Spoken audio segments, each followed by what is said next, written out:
Shame, shame, shame, shame, shame. Shame, guilt. Have you guys felt them? Do you know the difference? But of course you felt them. Stay tuned and we will talk about the difference of each of them.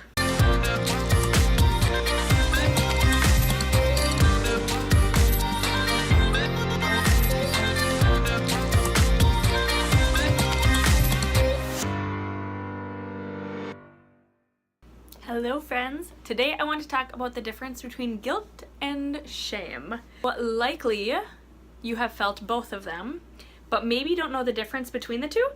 So I want to give some kind of definitions, Brittany definitions, not like textbook definitions, Brittany definitions to what guilt is and what shame is, and then talk a little bit about each of them. So here we go. Okay, so guilt is feeling guilty about something. So for example, let's say that I forgot to buckle my daughter in her car seat and then drove with her. Guilt would be feeling bad that I did that. I feel guilty, I feel accountable, responsible for not buckling her into her car seat, and I worry about what could have happened to her because of that accident or that event. Okay? So guilty. I look back and I feel guilty for what I did, or my mindset that allowed me to not remember to do that. Shame. Shame is a belief of who we are. Okay?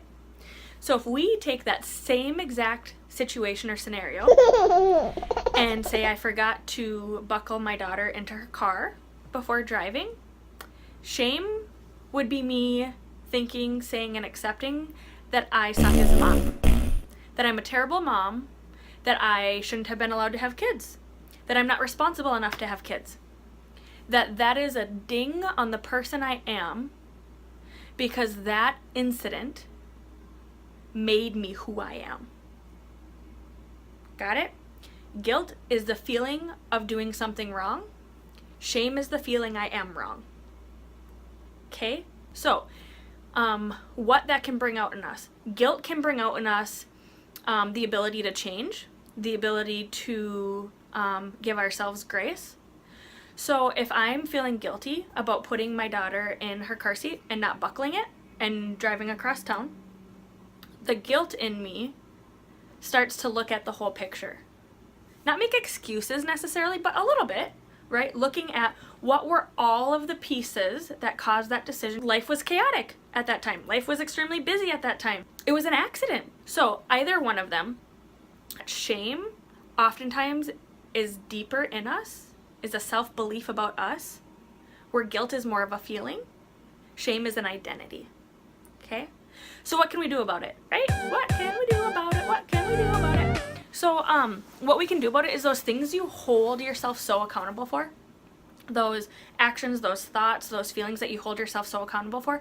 That might be the shame talking could be I suck at relationships, I'm never going to get married, I can't be in a relationship.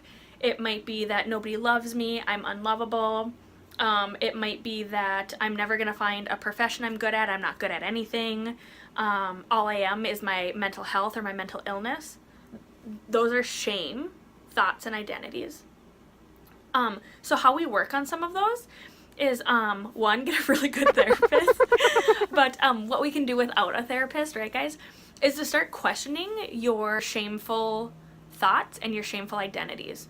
So if your shameful identity is I'm not good at anything, let's start realistically looking at that. Make a list of the things that you in fact actually have been successful at. Make a list of things that other people have told you you've been successful at. And make a list of the things you weren't successful at and dive a little deeper in those. What were the other aspects that happened? It wasn't just because you suck. It wasn't just because you don't have any skills, right? There's other pieces that go into decisions and actions that made us choose to do or got us in the situation that we are, that usually we feel the shame from. Okay? So, number one, make a list of the things that you are good at and have been successful at. Number two, make a list of the things that agree with your shameful thoughts and start to really depict the pieces around those and start to look at it from a light of not that's who I am, but a light of, yes, that happened, and here's kind of the circumstance around why that happened. So hopefully this is helpful for you guys, deciphering the difference of guilt and shame.